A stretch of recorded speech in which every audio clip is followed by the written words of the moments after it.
Esse é o videocast Fala Guerreiros e eu estou com duas pessoas muito importantes para a Polícia Penal e eu vou deixar que eles se apresentem, são os meus colegas de trabalho e é uma honra recebê-los. Por favor, Oliveira, se apresenta, fala seu nome e em que setor você trabalha hoje. Olá, Graciele, primeiramente obrigado pelo convite, muita alegria que estamos aqui. Meu nome é Werlison Oliveira, o pessoal me conhece como Oliveira, eu estou na Polícia Penal já fazem 16 anos. Atualmente lotado na divisão de operações táticas. E você, Fernando? Tudo bom, Graciele? Primeiro, agradecer pelo convite. Tá aqui do lado de uma pessoa muito especial, Oliveira. Bom, entrei na Polícia Penal, antiga Sejus, né? Inspetor penitenciário, em 2009, ainda como designação temporária. Daí fiz o concurso em 2012 para policial penal, que era inspetor penitenciário ainda, depois que veio a nomenclatura policial penal. E desde então, vim trabalhando em alguns setores na Polícia Penal, né? E passei ali pela corregedoria, fui chefe de equipe um período e agora, atualmente, na divisão de operações táticas. E você trabalhava de que antes de entrar para a instituição? Antes eu trabalhei como estagiário, né? Depois apontador, que hoje a gente fala apontador, mas era administrativo de uma empresa, né? De construção civil, na Bahia, cara. Nessa época eu morava na Bahia. E aí eu passei uns 6 anos trabalhando nessa profissão aí. Mas vocês entraram na instituição porque vocês sonhavam entrar ou aconteceu? Conta como foi. Vou resolver estudar para concurso. Como é que foi essa... Hoje o apontador é aquele que mostra onde é o alvo, onde é a casa. Isso aí, verdade. Na verdade, entrar para a polícia nunca foi o meu sonho.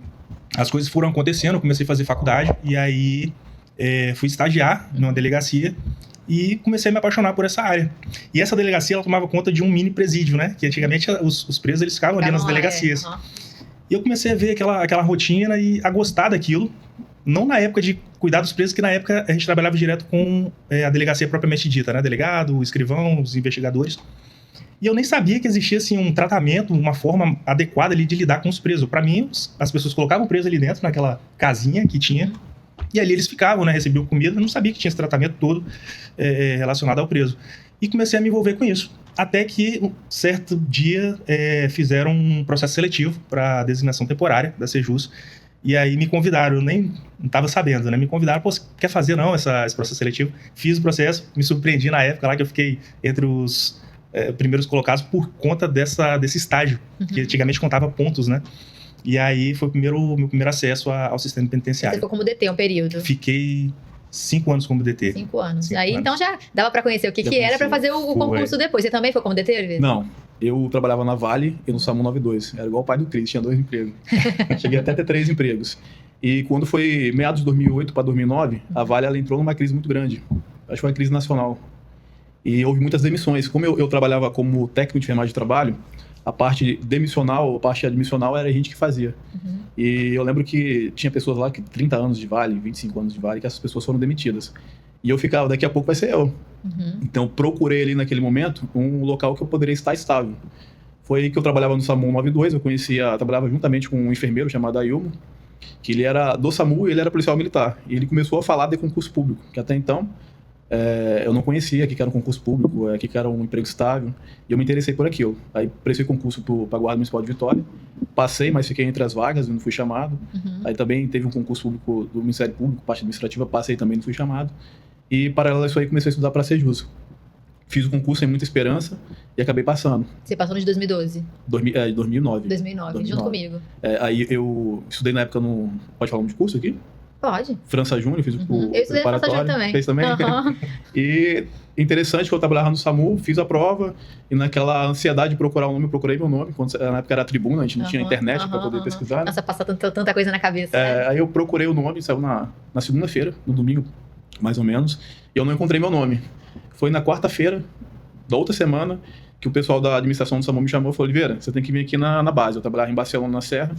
E a base era do lado de São Lucas. E quando a administração chamava para ir na base, é que você fez alguma coisa errada, entre aspas. E quando eu cheguei lá, a minha chefe de enfermagem falou: Oliveira, você passou no concurso, vai sair em breve e não falou nada? Caramba, você não sabia? Eu não sabia, saiu na segunda, eu fui saber na quarta-feira da outra semana. Eu falei: não, Raquel, não passei no concurso, não, passou. Ela pegou numa tribuna assim, me mostrou até chegar a arrepiar, né? Porque não imaginava. Aí foi quando eu descobri que eu tinha passado no concurso. A procura pela estabilidade no serviço público, ela, né, continua. Agora, muito mais desafiador, né? Sim. Antigamente, concurso para a Secretaria de Justiça sobrava vaga. A gente sempre fala isso, né? Nossa, Hoje, 2081, né? agora a Polícia Penal, aí o último concurso, foi realmente muito disputado, uma prova muito difícil. Sim. Todo mundo que me pergunta, é muito fácil, como é que eu faço para passar na prova da polícia? Eu falo, estuda. E estuda muito, porque cada dia que passa, a instituição está cada vez mais valorizada e os concursos mais difíceis. Mas vale a pena, porque a gente sabe como é bom, né, trabalhar não só por ter a estabilidade, mas também por servir, que eu acho que o servidor público tem como a sua prioridade servir mesmo, fazer o bem à sociedade. E eu sempre falo que eu amo muito o que eu faço e eu vejo isso em vocês também, né? Vocês atuando hoje na DOT, que é a Divisão de Operações Táticas da Polícia.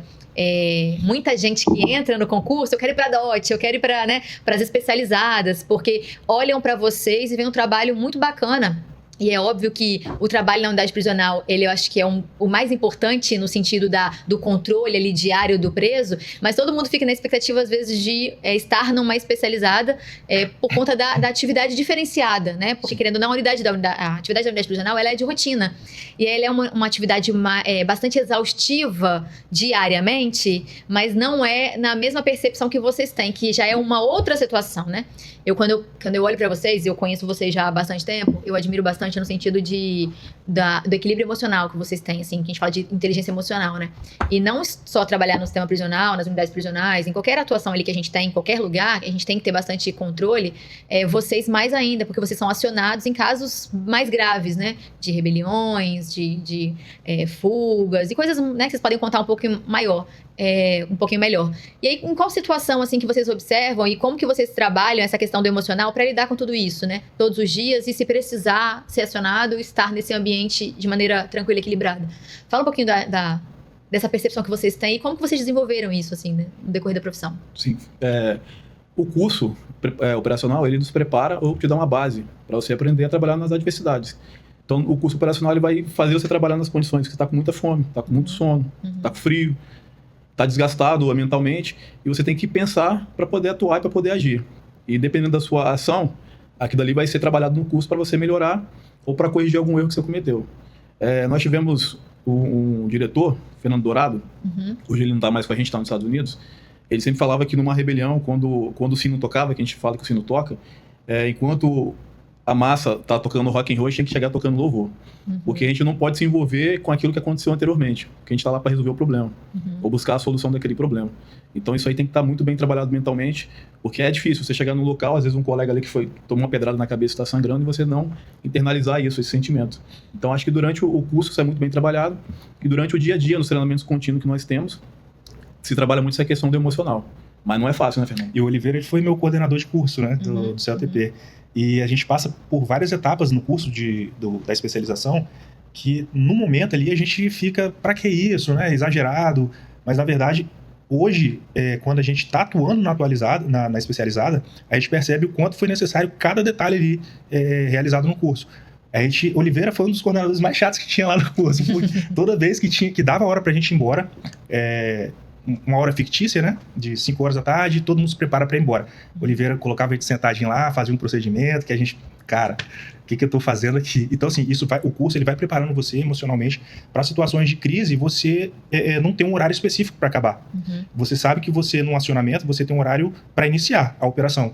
Mas se acabar hoje, daqui a 3 horas ou daqui a 3 dias, a gente já está entrou nisso sabendo que pode acontecer isso a qualquer momento, como já aconteceu em várias operações de a previsão ser 2 horas de operação, mas na verdade durou aí 5, 6 horas ou até virou o dia. Só que todo mundo que está ali passou por esse treinamento justamente para suportar esse tipo de carga.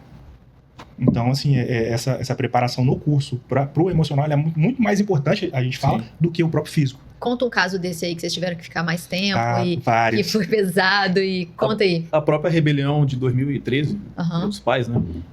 A equipe que atuou ali diretamente, ela ficou 16 horas em emprego. E posteriormente isso ainda teve que ir para o hospital, porque inalaram fumaça, etc. Tiveram que fazer o procedimento para poder desintoxicar. Também tivemos algumas operações que tem hora para entrar, não tem hora para sair, foi... não lembro o ano, mas em Colatina, que a gente ficou lá 72 horas, lógico que dormimos, né? Mas foi 72 horas ali que a gente foi para atuar 4 horas e acabou que ficamos 3 dias no local lá. E às vezes você sente fome, você sente sede, só que por você já ter passado isso em algum momento no curso de preparação, no CLTP no caso, você já sabe as consequências e as reações que o seu corpo tem. Então você já está ali tranquilo, eu tô com muita fome, que já tem 6 horas que eu estou em pé, atuando, só que eu sei que eu posso aguentar mais um dia e meio, sem provisão, sem assistência ali, né? Então a gente já conhece esse tipo de reação do nosso corpo para poder atuar nas operações. Uhum. E aí, vocês tiveram algumas situações também que vocês operaram aí, do Marujo, né? Sim. Foi uma situação, como é que foi? Porque eu acho que até é importante a gente falar, a Polícia Penal nasceu recentemente, né? Eu sempre quando falo, eu tenho 15 anos de Polícia Penal, né? Porque a função era a mesma, a gente só mudou a nomenclatura. Mas, efetivamente, nós estamos, né, regulamentados vai fazer 3 anos. Mas acredito, né, que para vocês devem ter tido essa percepção, mudou muita coisa a parte da regulamentação. Não só da valorização profissional, né, os materiais diferenciados, mas no reconhecimento da Polícia Penal com relação às outras forças de segurança. E eu acho que o caso do Marujo foi um caso que a gente se sentiu bastante parte desse processo, porque talvez numa outra situação nós não seríamos acionados, não participaríamos, mas agora já como Polícia Penal, vocês atuaram diretamente. Como é que foi esse caso? A Operação do Marujo, ela desencadeou a partir da Operação Sicário. Acho que o Marujo foi Sicário 14. E a gente participou da primeira até a última fase, que foi a do Marujo. Foi até chamado de checkmate. Tivemos ali a operação que prendeu o antecessor do Marujo, que foi o Paraíba. Também foi numa operação muito parecida. E na Operação do Marujo, eram 10 horas da noite, o Rossi, diretor, me ligou. Na divisão, a gente não procura perguntar qual é a missão. A missão surge, você vai saber na hora do brief. Eu falei, beleza. Ele me falou só uma coisa, para ficar na favela. Aí o Rafael, que foi também o outro, que ficou a paisana, falou, Oliveira, nós vamos morrer. Eles vão jogar a gente na favela, a gente vai morrer. Eu falei, Rafael, a missão é essa, vamos cumprir a missão. Agora só fazendo um parênteses antes de você continuar. Isso é um fato. É um fato. A gente, né, como inspetor penitenciário antes, depois polícia penal, nosso treinamento todo é interno, né? Sim. Interno no sistema prisional. Voltado E aí, com público controlado. Público, né, controlado, dentro do sistema ali, com as celas, com a quantidade de presos que a gente sabe qual é, com o nome dos presos que a gente sabe qual é, que tem realmente esse controle. A partir do momento que a polícia nasce, a gente começa a sair um pouco desse ambiente, tanto com a RECAP, quanto com as operações. E eu acho que isso era um receio de muitas pessoas, né? Não ter esse treinamento específico para atuar. Vocês sentiram esse receio? Ou foram com a cara e com a coragem? Ou conseguiram se especializar rapidamente para agir nessas situações? Porque é importante a gente falar isso também, né? Não adianta a gente querer ser, né? A gente também tem que avaliar os riscos, Sim. se capacitar, a gente sempre fala disso, se capacitar, mas é óbvio que às vezes a operação te coloca numa situação inusitada, né? Sim. Fala aí, como que foi essa mistura? Eu acho que o Oliveira vai poder falar melhor sobre isso, mas a DOSH, ela teve uma visibilidade muito grande na Operação do Marujo, mas ela já vinha atuando em atuações de rua já há bastante tempo, não é isso, Oliveira? Então, assim, a Operação Marujo, ela veio assim para coroar e reacender o brilho que a gente esperava ali na divisão de operações táticas. Mas as operações, inclusive, acompanhava já há bastante tempo, antes de entrar para a divisão. Eu até falava com o Oliveira, cara, Oliveira, eu sou fã de vocês pelas operações que vocês fazem, né, sempre na rua ali, então já vinha já há algum tempo já fazendo essa atuação nas ruas, né, buscar apreensão, enfim, indo pra rua mesmo, trabalho de rua. Rapidamente pincelando isso aí, a DOT ela começou a atuar em 2016, junto com a CORE. Em 2015 nós formamos... Então já tem bastante tempo que estão trabalhando junto com a CORE. Nós formamos 4 operadores na CORE, que é o Jairo, o Naval, o Gonçalves e o Nogueira, formaram no curso da CORE em 2015, e a partir de então a gente passou a ser convidado a participar das operações. Em 2017 houve uma operação em Santa Maria de Jetibá, que nós prendemos lá o Fernando Gomes da Silva, que tinha uma plantação de maconha, uma estufa. Então essas operações para nós era rotina, embora não divulgado, externamente divulgado. Fizemos algumas operações no terminal de Campo Grande, onde a gente tinha que botar o bonezinho de aba reta, botar a bermudinha aquelas bermudas lá que o pessoal usava antigamente. Da Ciclone. Da Ciclone, né? Para poder fazer levantamentos dos presos que retornam do trabalho ali no terminal de Campo Trabalho Grande. Bem de inteligência. A operação do Novo Cangaço também. Sim. Santa Leopoldina. Então, quando surgiu essa operação do Marujo, o Rafael estava preocupado, logicamente, né, porque a gente não sabia a informação da operação. E no brief, nós fomos direcionados num caminhão, junto com um policial civil mais antigo, e lá nós íamos subir o morro, onde a equipe estaria nesse caminhão, foi divulgado aí pela imprensa, para poder fazer a incursão. Então foi assim, foi uma operação bastante perigosa, mas que faria 2, 3, 4 vezes por aquela emoção que a gente tem durante a operação, né? E graças a Deus a gente conseguiu aí atuar junto com a CORE. Essa foi uma operação, a do Marujo, Sim. Que, pelo que a gente percebe de fora, né? Eu não estava na operação, que foi muito bem conduzida no sentido do sigilo, né? Tanto que foi eficiente, né? Sim, as operações, elas elas chegam pra gente, igual eu falei anteriormente, a gente não pergunta o que é. Por exemplo, cria-se um grupo do WhatsApp e coloca amanhã 3 horas na base. Ninguém pergunta o que é, só bota lá um Brasil, bota um joinha. Comparece. E quando chega no briefing, que vai saber, a operação é isso, isso e isso. Foi exatamente isso aí com a operação do Marujo. Quando chegou na base da Core, o delegado, junto com a equipe da Core, passou a missão. E falou, ó, hoje vai ser a operação, que possivelmente é a operação que vai entrar para a história do Espírito Santo, que é a prisão do... E entrou mesmo, né? E entrou. Que é a prisão do bandido mais procurado da história do Espírito Santo, foi o Marujo. O Oliveira bem colocou aqui, quando a gente é acionado, a nossa equipe é acionada, é comum que ninguém pergunte, né? O nosso comando superior, no momento do briefing, ele vai passar ali as informações. A questão do Marujo, a gente teve informação de que teve várias tentativas em capturar ele. Só que por conta de vazamentos, quando chegava no local, ele não estava mais lá. E essa operação... Ou estava, né, escondido. Ou estava escondido. Só que dessa vez teve, né, a compartimentação de informação foi tão perfeita que tudo bateu muito certinho. Chegou, o Marujo estava no local, na verdade estava escondido, né? E assim, poderia passar muito bem batido pela polícia, mas como a informação estava certa e não havia vazamento, a gente sabia que ele ia estar lá e, né, a polícia ia encontrar ele de qualquer jeito.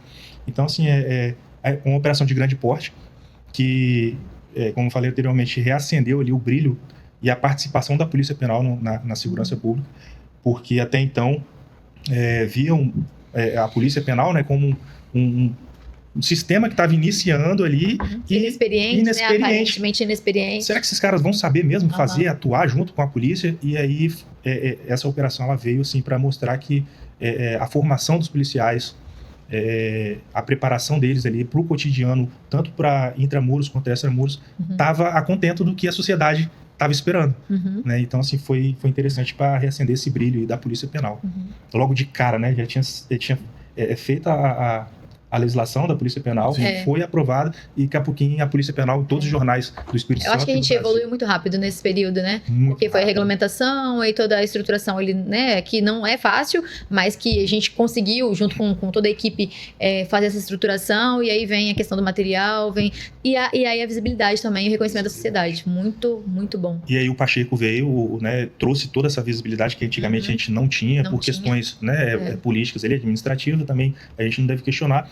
Mas essa visibilidade, muitas pessoas podem achar que pode ser para estar se expondo demais. Não.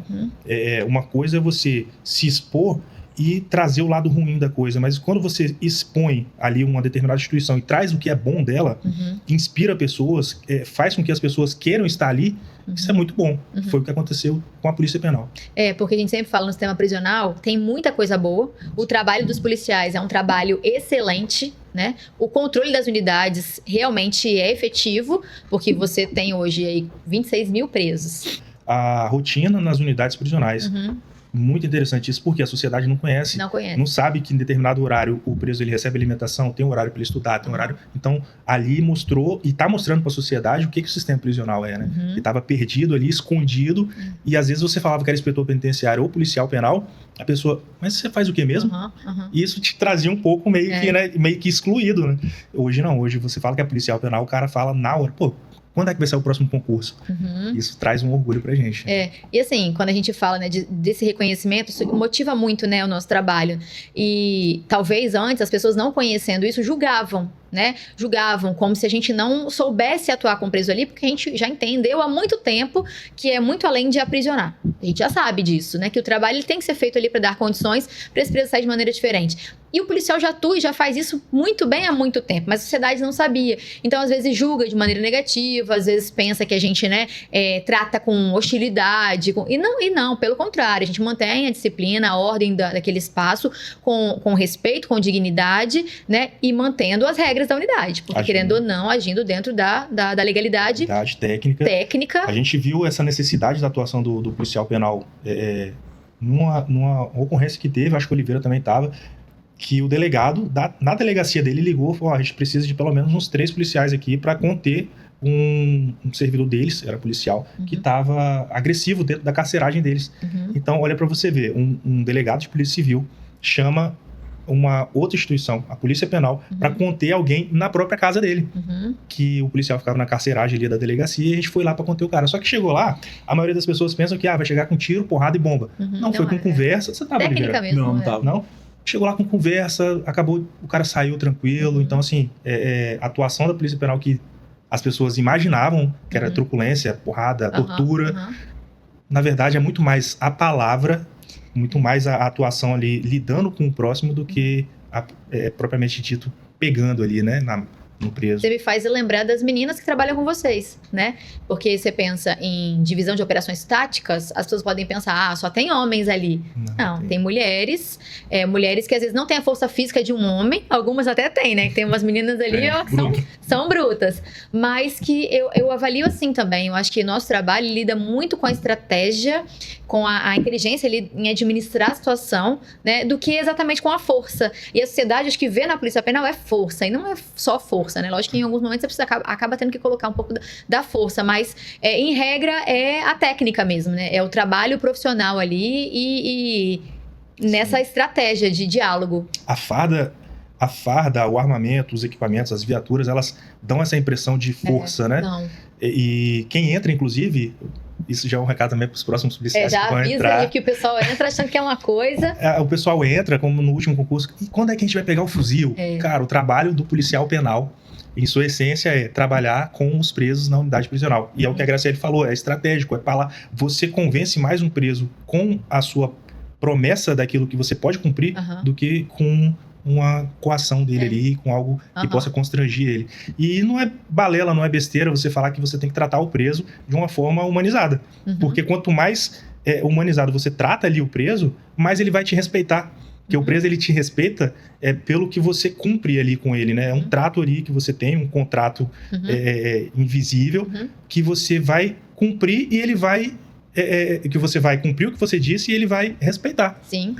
Se você ele entende o lugar dele e o seu lugar, né? Exatamente. Então, assim, eu sou policial.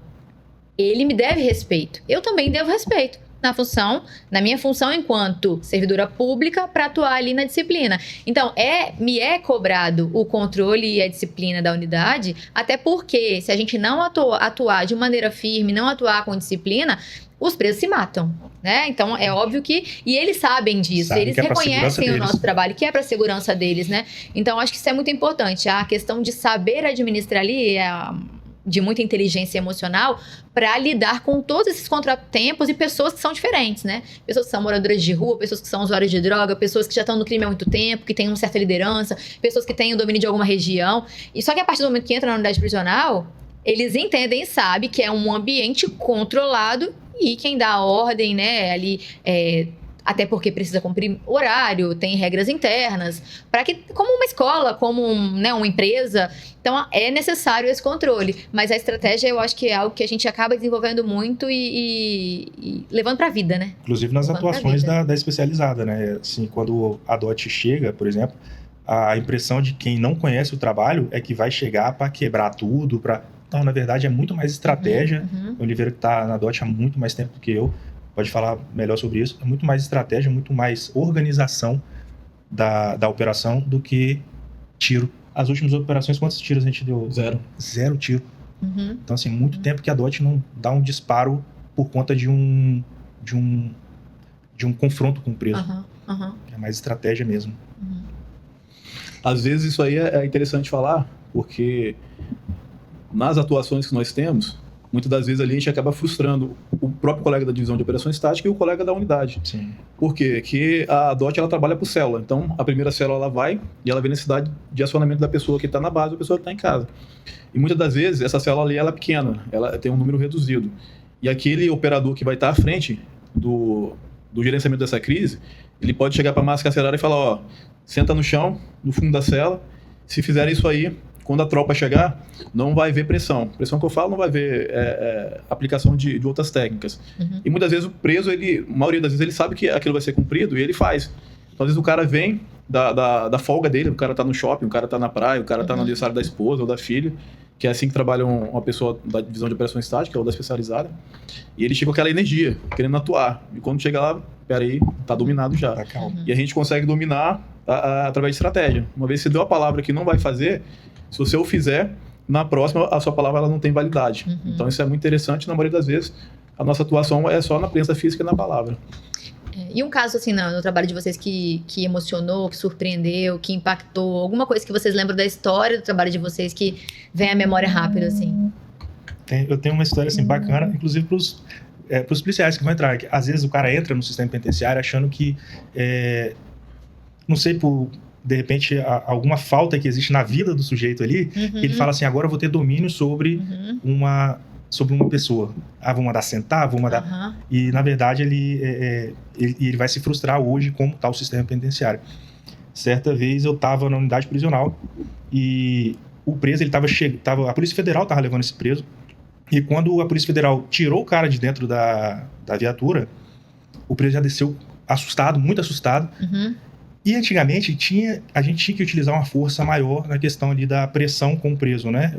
Porque eles não estavam acostumados com o sistema penitenciário ainda como ele é. O preso, ele ficava ali no DPJ, enfim, tinha várias regalias, né? Ele era bem mais solto. Quando chegou no sistema penitenciário que foi apertando mais, que tirou tudo isso dele, o preso ele era um perfil mais arrojado, mais rebelde. E esse preso chegou com medo, porque correu aquela história de que o sistema penitenciário maltratava, enfim. Quando ele desceu, ele olhou para mim, na época eu estava substituindo o chefe de equipe, ele olhou para mim e falou assim, pode me bater, porque eu já estou acostumado a isso na minha vida. Cara, essa frase mexeu tanto comigo, de como ele tinha essa visão do sistema penitenciário e como a maioria das pessoas tinham na época, né? E eu falei assim, cara, eu não vou te bater. O que vai acontecer aqui é um sistema padrão que a gente vai implantar em você, você vai conhecer todo o sistema da unidade prisional. Eu sei que vocês batem, eu sei que vocês vão bater na gente. E a partir disso, foi que eu comecei a me interessar a como lidar com o preso de uma melhor forma. E aí eu fiz alguns cursos sobre isso, sobre tratamento com pessoas, sobre o que elas carregam, né, para estar naquela posição ali de preso, de conflito com a lei. E essa eu acho que foi uma história assim, que me fez, na época, refletir muito sobre o que é o preso.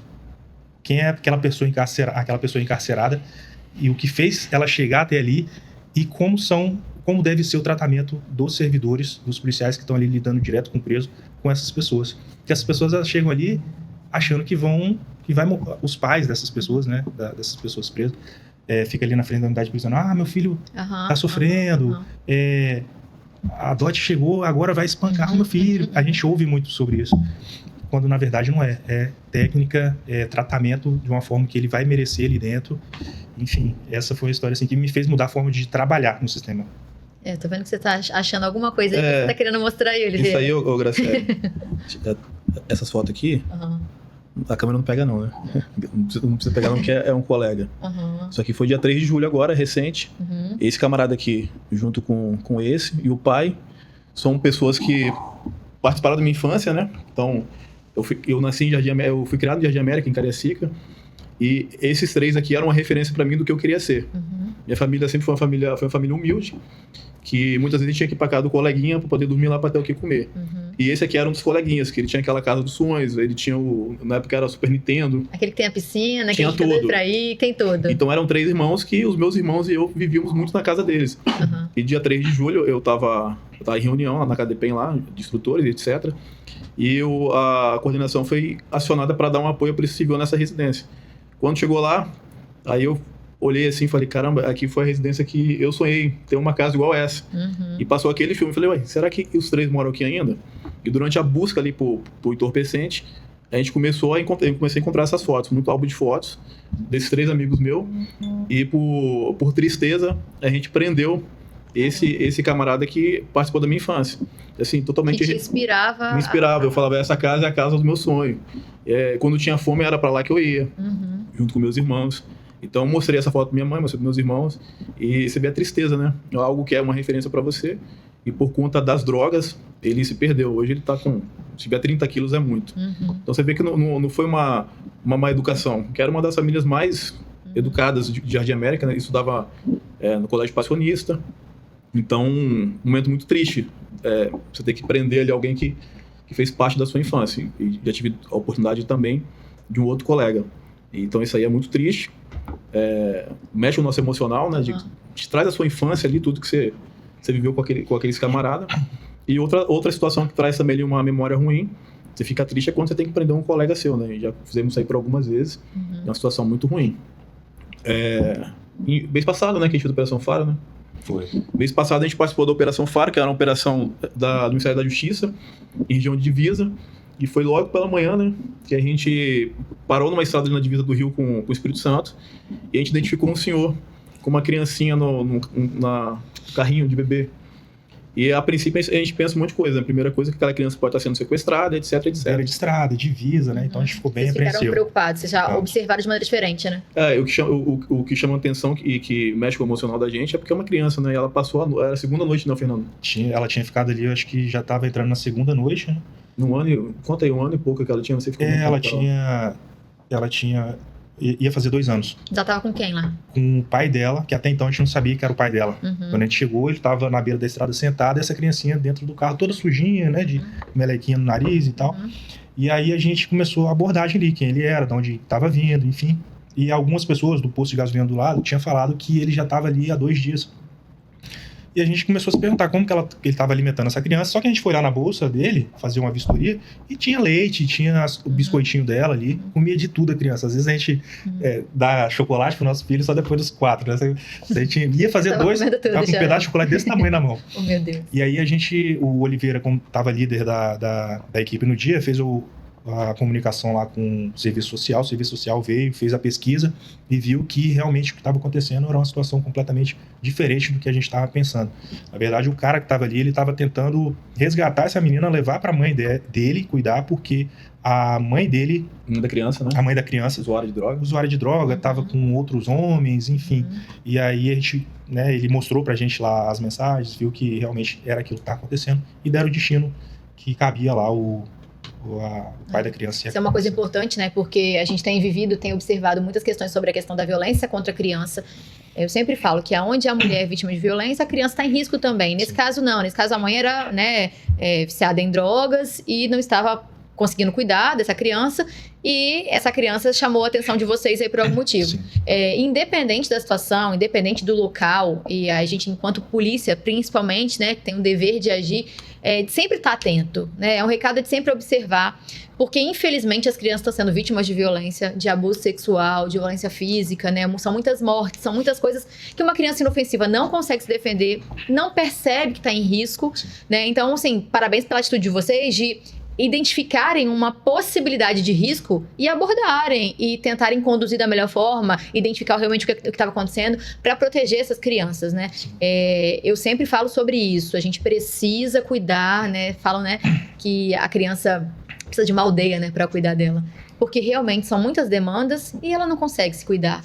Então, a gente precisa estar atento à questão das crianças em qualquer ambiente, em qualquer situação, né? Não só com relação à mulher, porque a violência contra a mulher tem aumentado muito, e aí a gente precisa fazer um trabalho com os homens de conscientização, porque aonde vai parar, né? Já passou todos os limites possíveis de violência, e agora as crianças acabam também entrando nesses índices. Nós tivemos um aumento muito grande de 2020 a 2025, né? Então, quer dizer que não está diminuindo, quer dizer que está aumentando. Se está aumentando, se não for feito nada, a tendência é só aumentar. Então, é uma coisa que realmente a gente precisa ter atenção. E aí, na sua fala anterior, quando você colocou a questão do trabalho, né, do policial, de estar numa situação dessa, né, prendendo um conhecido, são as escolhas da vida, né? Sim. Nós estamos aqui falando... Eu estou aqui conversando com guerreiros, me considero uma guerreira também, mas na vida nem sempre as pessoas tomam as decisões que te levam, ao final de uma batalha, à vitória, né? Não que essa pessoa não tenha a possibilidade de mudar. A gente acredita nisso, eu acredito nisso, eu trabalho no sistema prisional acreditando que é possível, ninguém muda ninguém, mas a pessoa pode tomar uma decisão de mudar. Mas é muito ruim você vivenciar situações que você vê um colega... Eu tive a primeira experiência quando eu entrei, estava ainda no estágio. A gente foi numa unidade para conhecer. Como a gente faz hoje com os policiais ainda, né? Os policiais penais, girem nas unidades para saber como funciona. E eu dei de cara com uma colega minha de uma igreja. Nossa, acabou comigo. Acabou. Porque você toma um choque, de fato, assim. Você não consegue... Parece que não bate, né? Você fala, o que essa pessoa fez pra estar aqui, né? E aí é uma coisa que a gente tem que... Não precisava estar aqui, né? Não precisava estar aqui, mas é uma coisa que a gente sempre tem que analisar, e eu penso nisso, que o limiar, a gente fala assim, nossa, tá preso, a sociedade às vezes recrimina. O limiar de estar preso é muito pequeno. Muito pequeno. É muito pequeno. Né? Você não sabe se em alguma situação, e eu não estou falando de optar pelo crime, porque lógico, quem opta pelo crime tomou uma decisão. Mas às vezes você não opta pelo crime, né? Sei lá, você comete alguma coisa ali, numa situação emocionalmente, né, desequilibrado e acaba chegando ali. A gente não vai muito longe, um acidente de trânsito, por exemplo. Acidente de trânsito. Pode colocar na cadeia. Pode colocar numa cadeia. Ou na própria ação policial, né? Lembra aqui que exatamente. estávamos eu e o Pimentel, que hoje é o diretor adjunto da DOT, estava voltando de uma operação e os populares começaram a parar a viatura, acenar para a viatura, socorro, socorro, e apontaram. Tem um Onix branco ali na frente com uma mulher sequestrada, que a mulher estava gritando que eu fui sequestrada, etc. E fomos eu e o Pimentel a fazer a abordagem, abordamos o veículo ali embaixo da segunda ponte, naquela divisa que vai para São Torquato, e a mulher se pendurou pro lado de fora e gritou, graças a Deus, vocês me salvaram, e abriu a porta imediatamente, saiu correndo no meio da BR em direção à viatura. Nós desembarcamos, Pimentel e eu, fizemos moleque, e determinamos ali que o motorista descesse do carro. Porém, o motorista ali muito nervoso, ele não conseguiu acatar as ordens, e ele fez um momento de puxar o cinto de segurança, apertar o cinto. Nisso que ele fez um movimento, eu falo, o Pimentel fala também que o dedo veio ali tirar aquele arrasto livre do gatilho da arma. E realmente fizemos isso. Foi quando ele tirou o cinto, saiu com a mão pra cima e falou, eu sou Uber, essa mulher pediu o destino errado, ela tá bêbada, drogada, e de fato é o que aconteceu. Nossa. A mulher tinha bebido um pouco mais, sei lá, que tinha utilizado, e ela botou o destino errado no Uber, e o cara tava levando ela pro destino que ela pediu, e ela tava gritando que tava sendo sequestrada.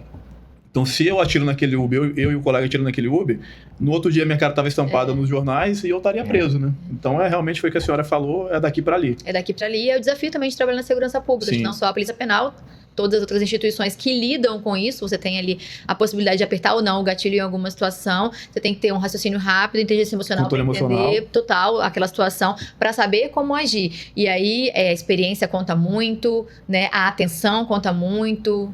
Essa questão da experiência é interessante, inclusive para fazer a leitura dos presos ali dentro da unidade prisional, né? Às vezes as pessoas falam, quando eu terminar o curso de formação, posso ir para a DOT? Mas só que esquece da experiência que a gente tem que ter antes, dentro da unidade. E isso só adquire no tete-a-tete, só adquire ali lidando diretamente com o preso, para você aprender a ler o ambiente, aprender a ler o preso, porque você pode incorrer justamente numa situação dessa. O preso está precisando de uma ajuda urgente e você está achando que é mentira. Quando, na verdade, realmente pode estar acontecendo ali um estupro, pode estar acontecendo ali uma agressão mais grave, e você tem que saber lidar com esse tipo de situação. E você não saber resolver esse tipo de situação também, você pode estar incorrendo em crime e pode também te levar para a cadeia. De repente, uma omissão ali, né, que está claro que estava acontecendo alguma coisa e você não tem essa experiência ainda de estar ali dentro da cadeia aprendendo todos os dias com o preso, com os outros servidores, você deixa acontecer e no outro dia você vai saber acontecer alguma coisa grave. Quem estava lá no momento era o policial fulano de tal. Por que você não fez? Eu não sabia. E o nosso trabalho tem risco todos os dias, todos os dias, assim. Qualquer conduta, qualquer ação pode encadear até pode se agravar ali, até uma própria greve, às vezes, né, que eles fazem, às vezes com uma fala de um policial. Quando a gente fala quando o policial não tem experiência, às vezes ele faz uma fala ali que ele inflama a unidade prisional. Então, a experiência é tudo. E aí, quando a gente fala até a polícia penal, ela é diferente da polícia militar, que tem as suas, né, você vai crescendo ali.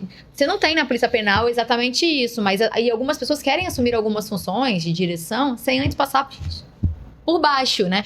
Eu fui chefe de segurança, diretora adjunta, depois eu fui diretora. E eu falo, cara, foi incrível ter sido chefe de segurança. Eu acho que a função de chefe de segurança, que hoje é uma das mais difíceis, ao meu ver, na unidade prisional, porque você lida diretamente todos os dias ali, né, com os problemas da unidade prisional e tentando administrar todos eles, principalmente com um olhar voltado para a segurança, é que quando você assume a função de diretora e você teve toda essa experiência ali dentro, você consegue administrar melhor, você consegue ver o que é possível fazer, o que é possível você criar. Não adianta você ter uma ideia muito legal, e aquilo dali traz um risco enorme e você faz com que a sua equipe se coloque nesse risco, né? As pessoas veem mais, primeiro, né, a capa ali do diretor, bonito, a capa ali da especializada, mas não enxergam todo um trajeto que você tem que ter até chegar ali naquele momento. Tem que ter para sua segurança mesmo, para sua segurança profissional, não digo nem só a segurança, né, mesmo mesmo, a segurança profissional, de saber agir e tomar as decisões certas na hora certa. Que só vem com a experiência. Que só vem com a experiência, não tem jeito. Ninguém vai te ensinar ali com palavras, ó, a partir de amanhã você começa a falar assim, não. Você tem que ir galgando ali e adquirindo essa bagagem, né? Uhum. É isso. E não adianta você vir de outro sistema prisional, às vezes de outro lugar. Diferente. Porque é diferente, né? Lógico que tem muita coisa parecida, mas é diferente. Cada unidade é diferente. A gente passa de uma unidade para outra, é diferente. E é isso, meninas. Assim, estamos chegando ao fim. Quero agradecer muito a presença de vocês aqui. Eu admiro muito o trabalho de vocês, né? Não só pelo profissional, mas pela conduta que vocês têm. Conheço vocês mais próximos, assim, né? Porque a gente já tá há bastante tempo. São pais, são referências, são né, maridos. E se dedicam todos os dias a fazer o melhor. E eu vejo vocês muito com... Eu olho pra vocês e vejo muita tranquilidade, muita paz, né? E exercer função policial sem demonstrar estresse, né? Que nosso ambiente é tenso, nosso ambiente é um pouco mais pesado. Vocês são muito tranquilos. Então, assim, parabéns por conseguirem. E a gente fala que saúde mental é tudo. E hoje em dia, principalmente, a gente tem que ter esse controle. E vocês que vivem nessa tensão aí, principalmente, de parabenizar mesmo pelo trabalho que vocês estão exercendo e pelo controle que vocês estão conseguindo fazer aí na saúde de vocês. E que vocês continuem se cuidando também, né? E aí, pra finalizar, eu queria que vocês colocassem pra mim um sonho. Qual sonho vocês têm? Já realizaram todos? E aí, Fernando, você E primeiro. aí? Pode falar. Não, pode ser o seu primeiro. Aí eles já não estão com vergonha, igual as meninas no último videocast falaram assim: quero ser rica, né? Vão ser silenciadas aqui. Cara, um sonho assim que eu posso falar é que a gente possa construir um mundo melhor para os nossos filhos. Porque assim, a gente tem vivido momentos conturbados e o mundo inteiro, né? Se fala em guerra, se fala em violência. E a gente, no meu caso, eu tenho 2 filhos pequenos, um de 2 anos e um de 5 anos. A gente fica inseguro de como que vai ser daqui a 5 anos.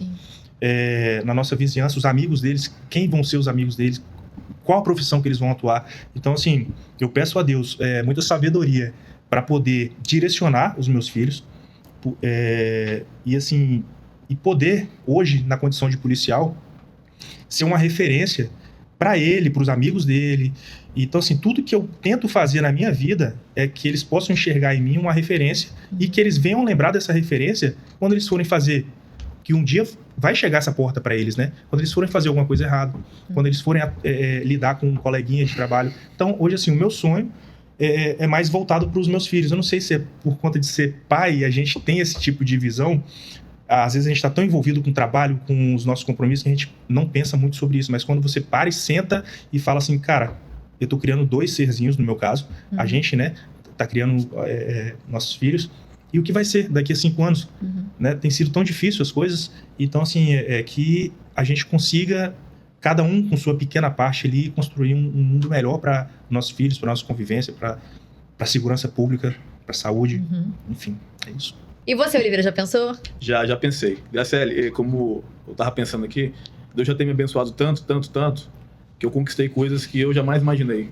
Aquele moleque catarrento que cresceu em Jardim América, andava sujo, às vezes não tinha o que comer, então hoje Deus me deu muito mais do que eu pedi. Aliás, Deus me deu aquilo que eu nem sabia que existia. Então, primeiramente, sou muito grato a Deus por tudo que Ele fez na minha vida e por tudo que Ele ainda há de fazer. E a gente acaba transferindo esses sonhos para os nossos filhos, né? No meu caso, minhas filhas. Eu sou casado com Sheila e sou pai de Júlia e de Luísa. Júlia, 19 anos, e Luísa, 14. 2 moças. 2 meninas, 2 moças. Então, a gente sonha ali que elas trilhem um bom caminho por ser meninas, por ser mulher. Eu desejo que arrume uma pessoa de bem, que se casem, que formem a família, que sejam felizes. E, no mais, o que Deus me der, eu estou muito feliz. Porque quando a gente fala em sonho, né, a maioria das pessoas pode ser que pense no financeiro, profissional. Lógico, a gente não pode excluir os nossos sonhos, né? Que a gente também está aqui nessa terra para fazer diferente, fazer algo grandioso. Também, é o que nos move, exatamente. A gente tem que ter desafios. Todos os dias levantar da cama. Só que quando a gente é pai, quando a gente é mãe, a gente todo o nosso olhar, todo o nosso sentido passa a ser voltado à criação daquele ser ali, né? Então, se tiver bem para eles, a gente vai conseguir romper e vai conseguir melhorar para quê? Ser sempre exemplo para aqueles que a gente está tentando direcionar ali, né? Sim. No Oliveira, no meu caso, no seu caso.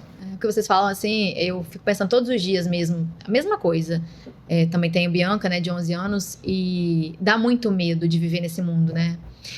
A gente acorda todos os dias com muitas notícias ruins, Só que a gente sabe que as crianças, né? A minha menorzinha, os seus são pequenininhos também, as suas já são maiores. Mas como que a gente precisa focar na educação das crianças? Porque se a gente está vivendo hoje essa realidade de violência, é porque em algum momento se perdeu o amor, em algum momento, né, as pessoas começaram a olhar a vida do outro de uma maneira, sabe, como se fosse... Sem valor. Nada, sem valor. Então a gente precisa hoje falar mais sobre a educação dos nossos filhos, né? A gente sabe, eu trabalho, né? Acredito que as esposas de vocês também trabalhem. E a gente acaba estando muito ausente e, infelizmente, algumas pessoas acabam deixando para a escola, para outros educarem. E a gente vai precisar resgatar isso. Conversar mais, dialogar mais. Porque senão crianças vão crescer agora achando que podem bater nas meninas, né? Os meninos vão bater nas meninas desde pequenas. É a informação que chega para eles. É a informação que chega para eles. Nós temos os jovens aí, né? Movimento Red Pill e etc. Então, se a gente não começar a tratar desde pequenininho, né? E a gente vai continuar com esse medo a vida toda. Do que vai ser dos nossos filhos? Do que vai ser dos filhos que vão vir, né? Dos meus netos. Então, o mundo tem jeito? Tem.